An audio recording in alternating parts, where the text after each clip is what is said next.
Hello there. Before we get started on today's episode, I'd like to ask a short favor. If you're interested in either of the two books that I have written and am about to release, head on over to my website at theanxioustruth.com/books. There you can learn about both books, one of which is free, and you can get on my mailing list to be notified when each book is released and how you can get it. I would really appreciate that. Okay, let's get rolling. Hey everybody, Drew here, thatanxietyguy.com, back again for another chapter of Hope and Help for Your Nerves with the lovely Holly. Hey Holly, how's it going? Hey, good, thanks. So today we are going to talk about, quick recap, if you're not following along with us, reading the Claire Weeks book that Holly just held up, Hope and Help for Your Nerves, go get the book. It's cheap everywhere, and follow along with us. So we are going chapter by chapter, sort of weekly, kind of, as best as we can. And today we're up to chapter 5. Chapter 5 is entitled, and this is probably exciting for a lot of people, Cure of the Commonest Kind of Nervous Illness. And we've talked about how Dr. Weeks calls this nervous illness the old-fashioned, like an old-fashioned term. But she does specifically use the word cure. So maybe we should talk about that for a minute. Like, what, I know everybody's going to get really excited when they hear that we're talking about a cure, but maybe we should qualify that to a certain extent. Yeah, I mean, cure kind of suggests it's more of an illness in a traditional sort of sense of the word, and it's like a cure, like here's the magic cure, and you'll never get that illness again. Which it sort of is, but it isn't. I don't know. I don't know how to sort of talk about it. No, it's true, and I think people are always looking for a cure. They want to be cured. I want this to stop. I want this to go away. I never want this to happen again. So they start to look at anxiety and panic issues as something that you would try and knock down, like as if you had the flu or you had an actual physical disease of some kind, where you can cure it with some sort of medication or change something about your body, and it just goes away forever. And I think that might be a bit of a misnomer here. I'm not sure that that's what we're talking about. When you accept the fact that you're being kept sort of ill by your own actions, then it makes much more sense saying it's a cure, because you have to change your actions and your reactions in order to cure yourself. So once you accept that you are sort of unwittingly sort of doing this to yourself in the first place, without meaning to, of course, then once you can accept that, then you can sort of like learn how not to do that to yourself. And in that sort of sense of the word, it is a cure.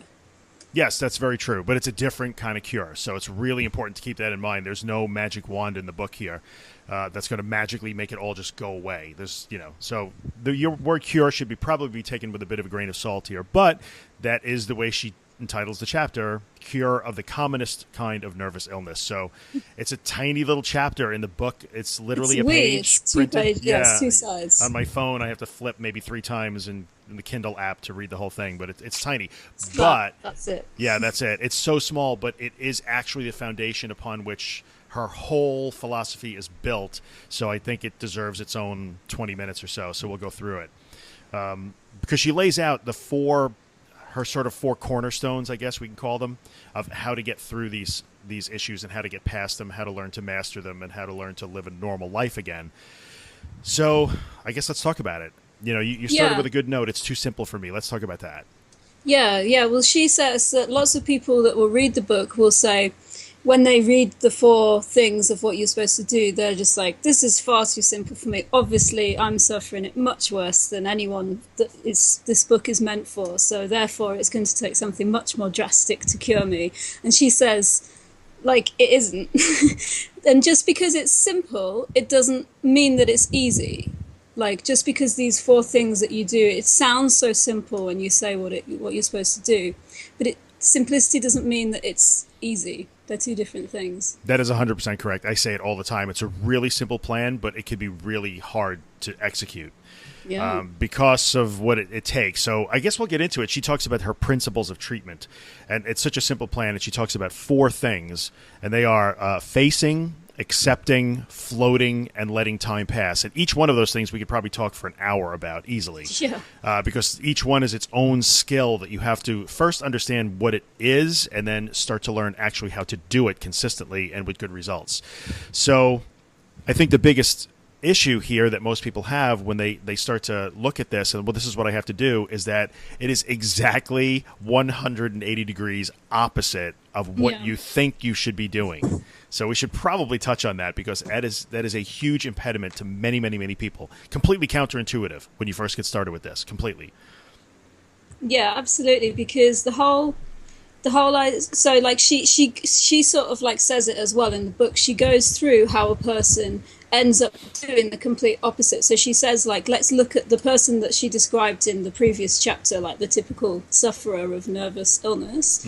And so they become, first of all, they become like unduly alarmed by their symptoms, and so they start like listening into like their heartbeat and checking that they're still breathing and questioning exactly what everything in their body, what's happening to them is. And so like they end up tensing against it and sort of trying to fight the feelings, because they don't want to feel the feelings, and so they tense against it and they try and like fight it, or they completely try and distract themselves. We all know lots of people use distraction sort of techniques to sort of get through, which can be handy in the short term, but long term it doesn't really help, because if you're distracting yourself from it, you're running away from it. And so the whole first principle is the facing. That's right. And if you're trying to fight it, or you're trying to, if you're running away from it, then you're not facing it. And so like that's like the first thing that you're doing wrong. And I think facing is an interesting sort of dichotomy, if you will, because we become so overly sensitized to everything we think and feel when we're in that elevated anxiety state all the time, that we're constantly listening. Like you said, we're keenly aware of every sensation in our bodies. We're hypersensitive to all of it. We're hypervigilant for changes. We're just ruminating on every thought we have. We're engaging in inner dialogue. Yet, even though we're listening in and watching and feeling so much, we're not actually really facing it, as crazy as that sounds. So we're keyed in on everything that we're feeling, but we're not really facing it. So I think we're listening in and watching. We're on guard so that we can run. And so we're watching, yet we're not facing. And I think, to me, I think facing is the hardest part of this, because it's the part where you say, okay, I'm just going to let it come at me here, and I'm not going to try and run away from it. And that's where courage comes in. And most people, I could talk about courage all day long.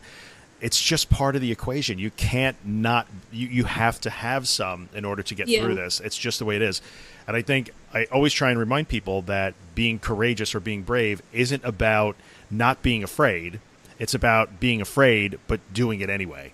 Yeah. So people always say, well, I'm not brave at all. I'm terrified. Well, like, brave people are terrified. A brave person, right, faces their fear. And you have to always remember that the facing is so difficult because of the need to summon up courage. But in the end, nobody here, Dr. Weeks, you, I, nobody is asking anyone to face a real danger.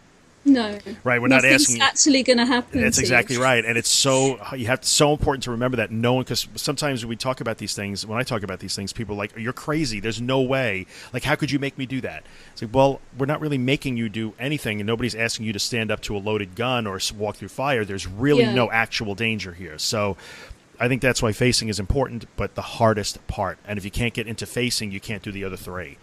But facing it also, it's not as hard as you think it is. Like, you kind of, it almost doesn't take more courage. It just takes a different sort of like, sort of way of thinking. Like, I remember when I was still sort of like quite sketchy and scared of flying, you know, like I never had like a full phobia of flying, but I just obviously had really bad panic attacks of being on a plane wasn't sort of ideal when you're having a panic attack. But like I used to sort of like do it anyway, and I'd be sat on the plane like so tense, just like, God, I've got to get through this. And then I'd get to the end and be like, oh, God, I made it. And it's just like, well, of course you made it. You could have sat there and just enjoyed a gin and tonic and watched a film and got there. It's exactly the same flight. Nothing different would have happened because I'm sat there tense, you know what I mean? So, like, me just going like, oh, yeah, I'm feeling tense, but I'm sure it will pass, is very different to sort of sitting there going like, oh, God, I'm feeling so tense, but I'm sitting on a plane. It's exactly the same. Nothing different happens. You just feel better. No, Holly, that's really an excellent point, because guess what? You're going to face it anyway. So if your heart is going to race, your heart is going to race. So it's going to happen no matter what. And like you said, the flight would have happened no matter what you did. So Yeah. whether you slept the whole way through or you were in a complete panic the whole way through, the same thing was going to happen. So that's a really, really strong point. When it comes to that thing where you have to decide you're going to face the things that you are afraid, they're going to be there with you anyway. The only thing I think the opposite of facing becomes avoidance. So I'm going to try and stop feeling like that at all. I don't want to feel like that at all.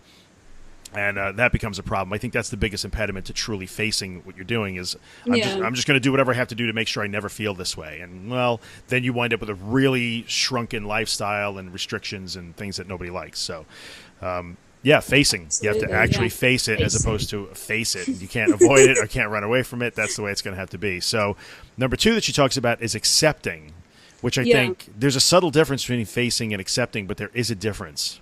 Yeah, so she uses the example of like not accepting as being the like fighting it, you know, like if you're if you're so I think you're not facing it if you're running away, and you're not accepting it if you're trying to fight it, you know. And it's sort of like the same thing, but I guess you could maybe call like the facing, the running away thing, like the distraction, and then like the fighting it, just like, oh, I'm sitting here and I'm feeling awful and I don't want to feel awful, but I'm feeling awful. Yes. Like it's a sort of fighting it, and you're like, it's taken all my strength to get through this, and it's just like, actually, if you just did nothing and just let it happen, it would take less strength and it would pass quicker, and that's what that would help you much more in the long run, you know. Like that's the accepting. That is true. Accepting. Just, yeah. Okay, bring it on. Also, like if you dare it, like what really helped me is when I started like, okay, I'm at like a 7, let's take it to a 10, you know, like come on, do your worst. And as soon as you can accept it like that, and I mean the anxiety goes, whoa, hang on, I can't go to a 10.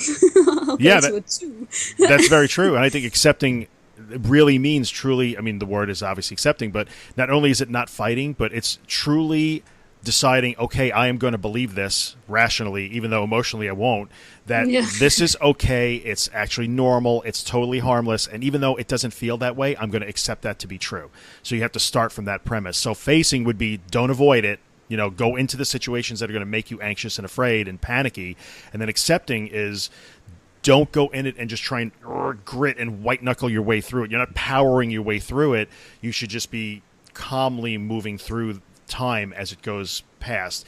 And you said whether you do something or do nothing, what I usually say is, well, when a panic attack happens, you could do something or you could do nothing, and nothing is always faster than something. So, exactly. Right. So if you can truly do nothing, then you are absolutely accepting and knowing that, well, this is going to pass no matter what I do. And the less that I fight, the faster it will pass. So, yes, that's exactly what that is. So I think that's a tough one, too. People don't, you know, they don't accept it because it just seems incredulous that you would be asked to do that. Like, what do you mean I have to accept it? Maybe that's a bad word. Like, I'm not going to accept this in my life. I don't want it in my life. I won't accept it. But it's not accepting that way. It's not like, hey, yeah, I love this. It's accepting like, okay, I'm just going to accept it for what it is, give it no more, you know, weight than what it is, and just let it be there, and it won't hurt me. So that's what accepting, I think, is all about. Yeah. Yeah, and it's the opposite of fighting. So we should move on to floating, because I think this is probably the weirdest one. Floating. It is weird. Once you get it, it's so good, though. Yes, but it's the weirdest one for people, I think, to put their brains around a little bit.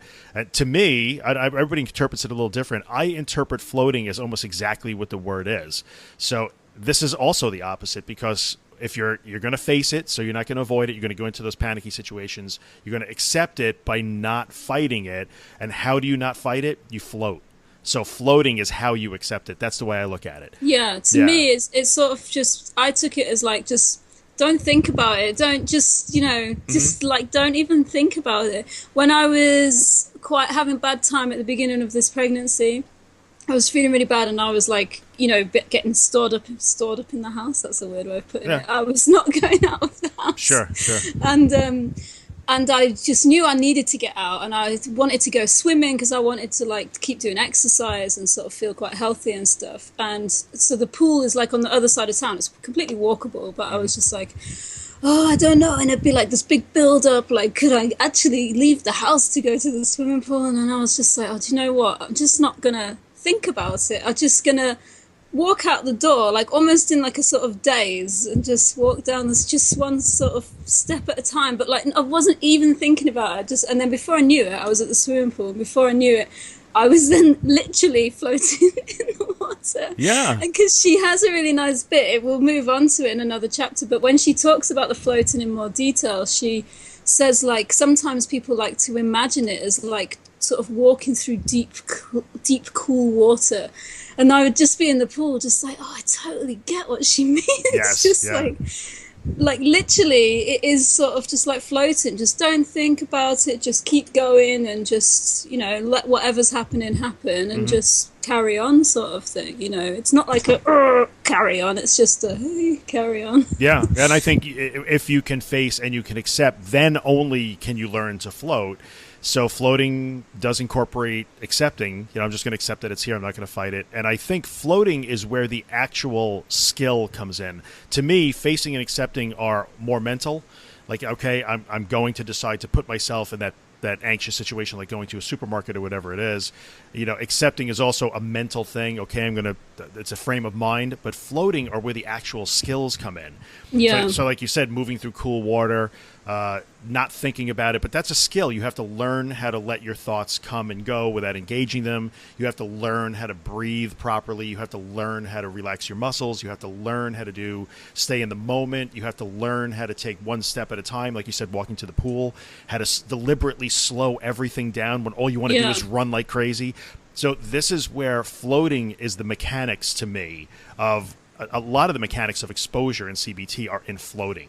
This is where you learn to do that. Like I'm going to let the thought, oh my God, is going to come in my head, but I'm not going to answer it. I'm just going to let it go out the other side. Exactly. A lot of it for me is about like not engaging with it. So like, because I think a lot of the time people have as much problems as they have with their physical symptoms. It will be like the thoughts that they're having, sort of like intrusive thoughts. So, you know, like you get these anxious thoughts like, oh my God, and what if this, and what if that, and what if that? And people make the mistake of trying to answer those questions. So whether they try and reassure themselves or they seek reassurance from someone else, even if you're trying to reassure yourself and go like, no, that can't be the case because of logic and this and that, you're still engaging with the answer. It's like a sort of annoying child saying like, hey, tell me this. And you're going like, well, this. And they just keep asking and keep asking. And if you actually ignore them, then they'll eventually like stop. And so like, it's about that sort of disengagement. Just like, I'm not going to answer this question. You know, I'm not. So you're like, I always try and think if you like try and make the thought that you're having into a question and then you just let it sit there but you don't answer it. You don't try and reassure yourself. You don't try and go, oh yeah, maybe it is, you know. Like you just go like, fair question, not going to answer it. Yeah, ask all you want. Not even going to think about it. That's very and true. That's hard, and that's really hard to do. I think it's the hardest part because that's a mental skill, whereas some of the other skills, that being able to find tension in your body and release it, or be able to slow down your physical movement, become deliberate, stay in the moment. There's a thing called walking meditation that sometimes helps. Knowing how to breathe. Those are physical skills that you have to learn and practice. You have to practice. But the mental skill of, I call it the inner dialogue, just do not have an inner dialogue with yourself. Like you said, do not answer yourself. So it's important, though, to understand when people say, you know, well, what do you mean don't think about it? How can I not think about it? Well, you can think about it. Go ahead and think about it. Like, it's okay to have that thought that says... don't try and stop the thought. Right. Don't try and stop it. It's okay to think, what if I'm having a heart attack this time? What if this time it's really something wrong? You can ask that question in your head. Just don't respond. Yeah. And let the question be asked 1,000,000 times in 2 minutes if it has to be. Just don't answer. Do not just be quiet. Yeah. Because it doesn't care what the answer is. It will keep coming back otherwise. Exactly right. There is no answer other than not to answer. That's the only way to do it. And I think in terms of practical things, which I'm sure we'll touch on down the road as we get into the specifics, learning basic meditation skills are huge here. And really, and for many people, meditation is the act or the skill of learning to quiet your mind and your thoughts on demand. So if you can learn to quiet your mind, not only will it help you here, but it has benefits in a lot of other places. Whenever, you know, when the shit's hitting the fan, pardon my French, around here, you know, my business or whatever, I have learned to just stay quiet and calm, and wow, what a difference that makes in life, not just in this. So you become a superhero. So learn this. Oh yeah, when you learn these things, and like nothing is very difficult, is it? Once you've got yourself better from this, exactly it's just like, oh God, life is so easy. Oh, the building's on fire. All right, no problem. Let's get up and walk out. How's that? So it does get a little bit better. So floating is huge. And the last one, letting time pass. This is a tough one for me. I'm impatient. I think everybody, especially if you're suffering on a daily basis, you're anxious all the time. You're panicking everywhere. You're stuck in your house. Maybe you become agoraphobic. Being patient is the last thing you want to do. I totally get that. You want to be better today, but unfortunately, that doesn't work that way. I think as soon as I sort of realized that like trying to do these things like facing, accepting, and floating were like practicing. I'm a musician, so I know all about practice. If I sit down at the piano, I try and play something and I can't play it, I get immense satisfaction out of just doing it again and again and again until eventually I can play it and I'm like, oh, I never used to be able to do that and now I can. That's amazing. So I like really enjoy practice and like I really admire, like I just know how much practice does, And so as soon as I sort of like saw it as practice, it just made a lot more sense. And so it makes sense that of course you're not going to like, oh right, I know that I've got to accept, face and float now, that's fine, I'm better. It's just like you're not going to be better. You can't just sit down and go like, oh well, I heard that Beethoven piece and now I can play it. No, you're going to have to practice and practice and practice it until my fingers are doing it without my brain even knowing, And so because in like neuroscience as well, the more you sort of do something a certain way, your brain wires it that way. And unfortunately, when you're suffering this nervous sort of suffering, your brain's wired itself to react in the bad way, in the opposite way to what you need to be doing. Yes. And so you have to work extra hard to try and change to go to the opposite. But the more that you do it, they say firing's wiring. And so every time it fires that way, it starts to like rewire itself. That's why people who have had like severe brain injuries and stuff like that, they have to relearn how to walk or to talk and stuff. But eventually they do, and then eventually like the brain finds a different route and rewires. It's very clever. It is. The human brain is incredibly adaptable. It's ridiculous, yeah, it's really, very when you think adaptable. About it. Yeah, and I think sadly we have to acknowledge the fact that you can learn, and I say this all the time, that I think anxiety disorders and panic disorder, agoraphobia, these are really cognitive and learning problems. I like to call them illnesses. They're really just cognitive learning. They're bad habits is what they are. They're bad cognitive habits. The Absolutely. bad news is that the way we come wired from the factory, you can learn to be afraid of a trip to the supermarket within 10 minutes. You can develop that phobia very quickly. Sadly, you can't undevelop. You can because our brains are so adaptable and plastic, but unfortunately it takes longer to unlearn it than it does to learn it. It's just maybe the survival instinct is wired in us very strongly, but you can unlearn it. So totally, and it just takes a tremendous amount of practice. So what I try and tell people all the time is that every time you practice that, even though you may think it's a failure, if you did engage the process and you worked those 4 steps and you worked your skills, you did make some step forward. You really did. So even when you sit down at the piano, even the 3rd or 4th time you try that piece, you still can't play it, but you did make some progress. Definitely. Even if it sometimes feels like you go backwards a little bit, like it doesn't matter. You're not actually like it's still you have to just keep going forwards and practicing and practicing. You can't go like, oh, I went backwards and I didn't play it quite as well this time as the last time. Right. I better stop playing it. It's just like, no, then you keep playing it even more, And like, so I think people make the mistake as well of thinking that like every time they don't feel anxiety or don't have a panic attack, like, oh, brilliant, I haven't had a panic attack for 2 weeks, this is fantastic. It's like, yeah, but you've not done any practice in Bingo. that case. Yes, that's right. So like, oh, I haven't played the piano for 2 weeks, so I haven't made any mistakes. Like, yeah, but you've also not learned how to play the piece though, have you? that is such an important part of the concept of letting time pass. I think being patient, and there's also being tenacious, practicing all the time. But if you're not willing to let time pass and be willing to practice, you have to almost invite the anxiety in because it's not people want to claim victory if they didn't feel anxious, and that's great. You don't want to feel anxious. Oh yeah, it gives you a break. And it's so does nice. Exactly, but that doesn't necessarily solve the problem. You're better off to feel anxious and work the process and practice. Yeah. But I think that's kind of letting time pass at the macro level, where maybe if you're stuck in the house, it might take you a few weeks or a month or something of practice to comfortably get out of the house again. But at the micro level, I think if you look at one specific, either panic attack or episode of high anxiety, letting time pass is germane there too. So within the context of a given panic attack, the natural instinct is to want to stop it instantly in its tracks. But especially if you're in full-blown panic, that's not going to happen. Once the adrenaline is dumped, sorry, it's going to have to run its course. So you have to be able to float and let time pass for those 6, 7, 10 minutes, whatever it is. And just accept that it's going to take that time. You just go like, I'm going to feel pretty crap for the next 20 minutes. So I'm just going to like take it easy whilst this panic, not like to try and stop this panic attack. That's sometimes the difference between those distraction techniques, is that like people use the coloring books or something. So they might say like, if I color in, then I won't be thinking about my anxiety, so it might go away. But if you sort of like switched it and went like, I'm just going to color in whilst I feel anxious, just because it's, something to do. It's something to pass the time. Whilst I'm feeling anxious, I'm going to do this. In the meantime, I'm going to do this. Then it sounds like a really subtle difference, but I think it's like a really big one.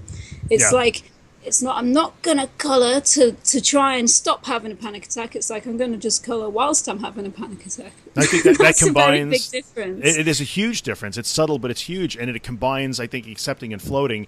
You can use the coloring book if you want as a tool to help you learn to float, as long as you're truly accepting that what you feel is normal, natural, and won't hurt you. So as opposed to using the coloring book isn't saving you. So as long as you're not thinking that the coloring book is going to somehow save you from something that you need to be rescued from, then go ahead and color. Color, walk, play an online swim. Poker. I play online poker if I'm anxious. Whatever, that's fine. And I think we'll all develop our own repertoire, I guess. But you just have to be really cognizant of the fact that those can become safety behaviors. Like, if you get to the point where you feel like, if I don't have that coloring book with me, I'm in trouble. You can't ever get to that point. So it doesn't save you. It's literally just something to do whilst it's a time waster, having if a you will. panic attack. Yes, just let the time has to pass. So just might as well color or play cards or whatever. Honestly, now if I feel myself getting anxious, I'm just like, oh, maybe I could play poker because I'm feeling a bit crappy. So it's kind of a nice excuse. It's a reason to play a game. That is so funny. Bad habits come out. Oh, honey, I lost last month's rent. Playing poker, but whatever. All right, so I mean, that's it. Those are the 4 tenets that she talks about: facing, accepting, floating, and letting time pass in this little tiny 2-page chapter of the book. But it's maybe the most important chapter. I'll probably say that in every chapter, so just bear with me, I guess. But these are the 4 tenets. And just, to recap, I think we're looking at facing and accepting as sort of mental constructs, frame of mind constructs. Floating are the actual skills that you need to learn to relax into your anxiety and panic, as opposed to fighting it or, just enduring it. And then letting time pass is mental also. It's just being patient at the micro level during a panic attack, and being patient at the macro level as your life begins to improve at a big scale. Yeah, it occurred to me when I was making the notes for this chapter just now, as I was sort of like reading the like, okay, you mustn't fight it and you mustn't run away from it, it's just like, oh, that's kind of like, everyone knows the fight or flight, like the words fight or flight that you get with the adrenaline. Mm-hmm. And so it's kind of like, it's an easy way to remember what you're not supposed to do. Don't flight, don't fight. Very good. Yes, very good. Don't run away, don't fight. So like, because sometimes the hardest bit is to remember what you're supposed to be doing when you're panicking, because everything just goes, Wah. Sure. So it's like trying to hang on to those little pieces of like, just like fight and flight. Okay, don't fight and flight, then that means, and then you can break it down. Like, what does that mean? Okay, don't run away from it, so don't distract yourself from it, and don't fight it, don't tense up against it, don't try and not feel it, So just relax. It might just help try and remember what to do in the next time. Fight or flight, don't fight. I like it. That's really good. That's actually really good. So I think we pretty much covered it. We're going to talk about this a lot as we go forward, because in the next chapter, the next chapter is like the cure for your recurring, or your always the present more symptoms. common. She sort of takes you through the lots of the symptoms and sort of how you can sort of learn to just face that particular symptom, like how she sort of like takes away the mystery of the symptoms. I mean, she can't hit every symptom, but I think she uses certain symptoms as examples of what to do. Yeah. And she will look at it. The next chapter is she's addressing the constant symptoms. So when you're always in that elevated level of anxiety, maybe your stomach is always kind of rumbling or your heart rate seems like it's elevated all day long. So she looks at that. And then in the chapter after that, she actually looks at how to address a panic attack. I mean, she calls it something different. But so she's looking at sort of that generalized background anxiety. And then in the chapter after that, she talks about how to deal directly with, I am flipping pages virtually. Oh, recurrent of nervous attacks. So many, like 1950s. But yeah, so... Excuse me, I'm having a nervous attack. I'm having a nervous attack, thank you. I do believe I have the vapors. But... So anyway, she breaks it down into two different things: the kind of sort of the background anxiety, and then an actual panic attack, or what she calls a nervous attack. So in the next two chapters, we'll look at those things, and I'm sure there'll be a lot more detail on the facing and accepting and floating and letting time pass. So, anything else? Are we good? I think we're good. Yeah, we are good. We are good. All right, another one in the books. Accepting. Yes. Floating. Time pass. Yes. Don't fight. Don't flight. That's really good advice. So we, as always, comments, questions, whatever. You can, if you're watching on YouTube, just comment right in the video. And maybe if you're watching on YouTube, I don't know, like the video. I never ask people to do that. You're supposed to. I'm like the worst YouTuber in the world. I don't ask anybody to subscribe. I don't ask anybody to like. So yeah, like and subscribe, I guess. And you're supposed to point to the banner that you're going to be putting. Right. Up. We'll link it in the description. That's what all the cool kids do. I'm not cool. What am I going to say? So yes, if you're watching on YouTube, go ahead and comment. I will check in on there once in a while. Twitter @ThatAnxietyGuy, Facebook ThatAnxietyGuy. I'll make sure Holly's in on all of that stuff, and I guess that's it. We'll see you guys next time. Cool. All right. See you later. Bye. Oh, no. Now I have to actually end the recording. This is the awkward part where Drew has to find the recording end. All right. Bye.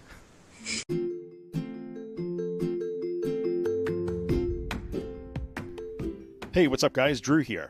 In the 5 years that I've done the podcast, I've never had a sponsor. But now it's time for me to put in a little plug for the day job, the business that I own. And that business is managed WordPress hosting. So if you have a website and it runs WordPress, and you'd like WordPress hosting that makes WordPress faster, more secure, and way easier than you ever imagined it would be, then check out Helix. You can find us online at imhelix.com. That's IAMHELIX.com. We took a long time to build Helix. I'm super proud of it. It works spectacularly. We take really good care of our customers, and I promise we would take really good care of you too. So if you're in the market for WordPress hosting that will blow your mind, check out Helix. I would appreciate the consideration. I thank you for coming by and listening, and I'll see you the next time.